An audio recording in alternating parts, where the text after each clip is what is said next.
안녕하세요. 오늘 저희가 함께 살펴볼 자료는 신경과학 연구 논문인데요. 뇌 활동 데이터를 분석하는 아주 흥미로운 새 방법에 대한 내용입니다.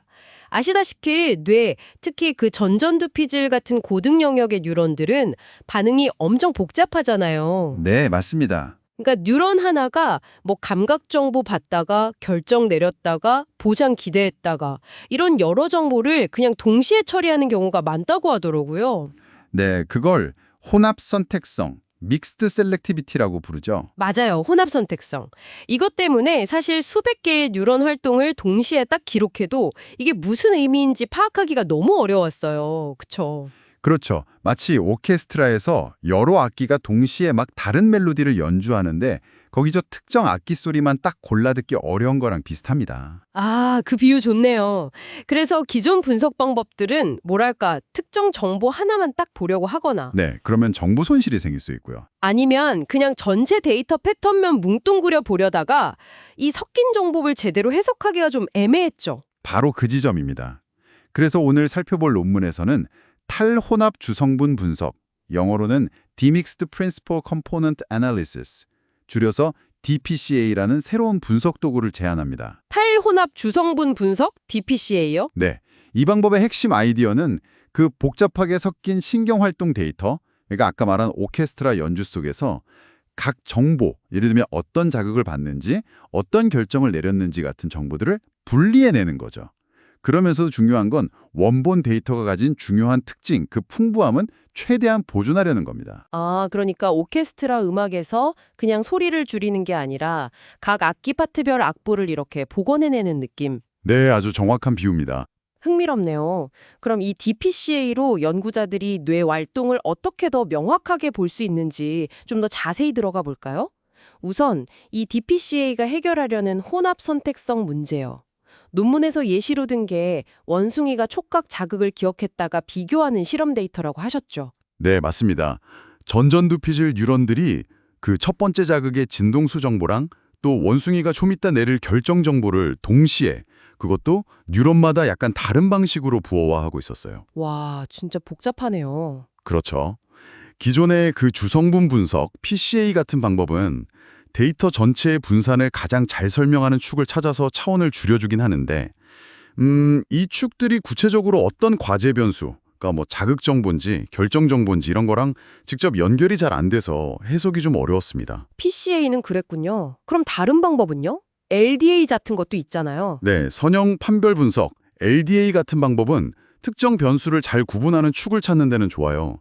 그런데 이게 또 데이터의 전체적인 구조나 원래 분산 정보를 잘 보존하지 못할 수도 있다는 단점이 있었죠. 아하, 그러니까 PCA는 전체 그림은 보는데 정보 분리가 아쉽고 LDA는 정보 분리는 잘하는데 전체 그림을 놓칠 수 있고 딜레마네요. 네, 그런 셈이죠. 그럼 DPCA는 이 두 가지 장점, 그러니까 PCA의 전체 구조 보존이랑 LDA의 정보 분리 능력을 어떻게 같이 가져가는 건가요? 좋은 질문입니다. DPCA는요, 일단 신경활동 데이터를 수학적으로 여러 요소로 먼저 분해합니다. 예를 들어서 시간에만 의존하는 부분, 자극에만 의존하는 부분, 결정에만 의존하는 부분, 아니면 뭐 자극과 결정의 상호작용에 의존하는 부분, 이런 식으로요. 아, 일단 먼저 나누는군요. 네. 그런 다음에 각 요소별로 데이터를 가장 잘 분리, 디믹스하면서 동시에 압축하고 복원할 수 있는 그런 최적의 축들을 찾는 겁니다. 일종의 디코더와 인코더를 찾는 과정이라고 볼 수 있죠. 디코더랑 인코더요? 네. 여기서 정말 중요한 건 이 과정에서 원본 데이터의 분산을 최대한 보존한다는 점이에요.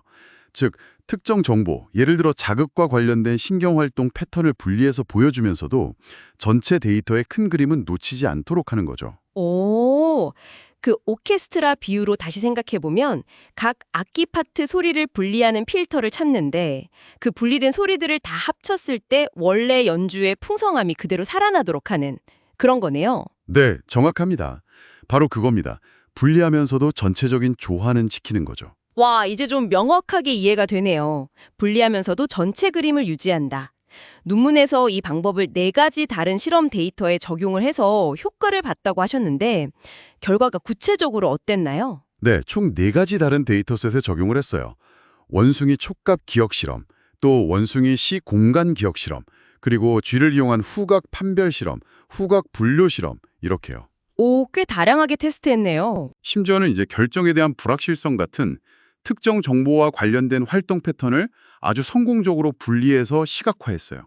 아, 정말요? 네, 예를 들어서 원숭이 실험에서는 그 기억 유지 기간 동안의 자극 정보가 시간에 따라 어떻게 변하는지, 또 결정과 관련된 활동은 언제쯤 뚜렷하게 나타나는지 이런 걸 명확하게 보여줬고요.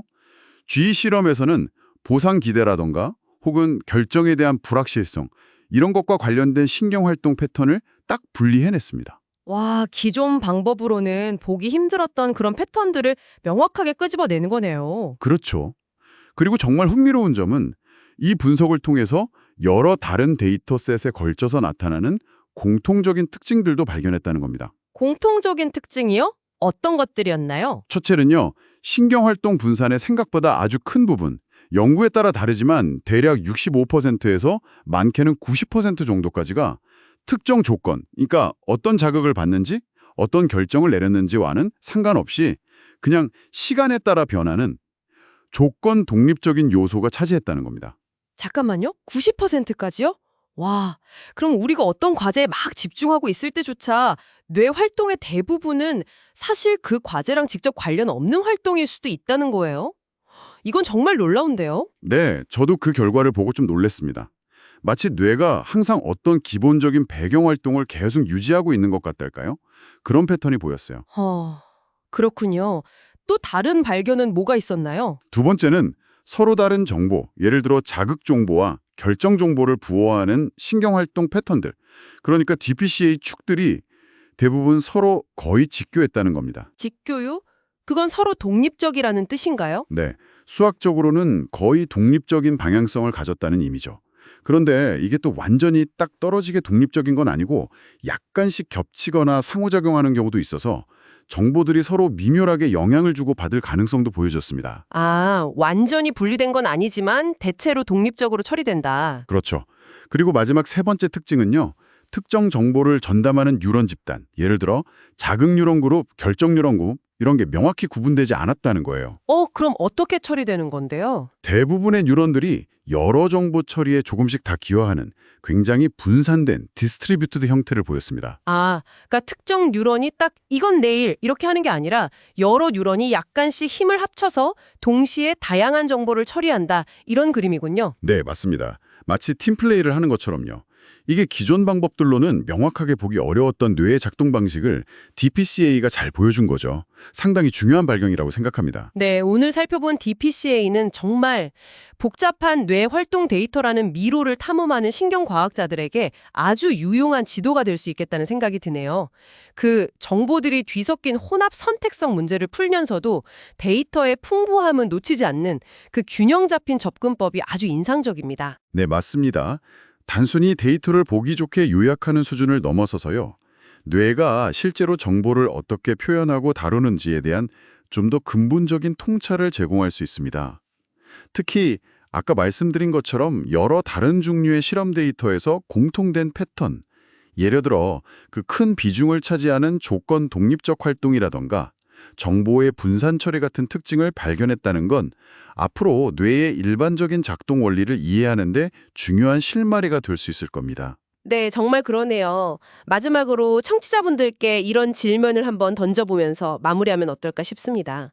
오늘 저희 이야기 나눈 것처럼 뇌의 많은 뉴런이 여러 정보를 동시에 처리하는 이 혼합 선택성이라는 게 만약 보편적인 현상이라면요.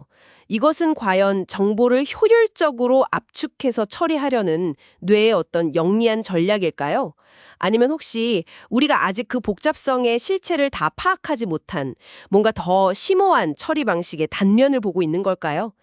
이 DPCA 같은 분석 도구의 발전이 앞으로 이런 근본적인 질문에 답하는데 또 어떤 도움을 줄 수 있을지 같이 한번 생각해 보시는 것도 재미있을 것 같습니다.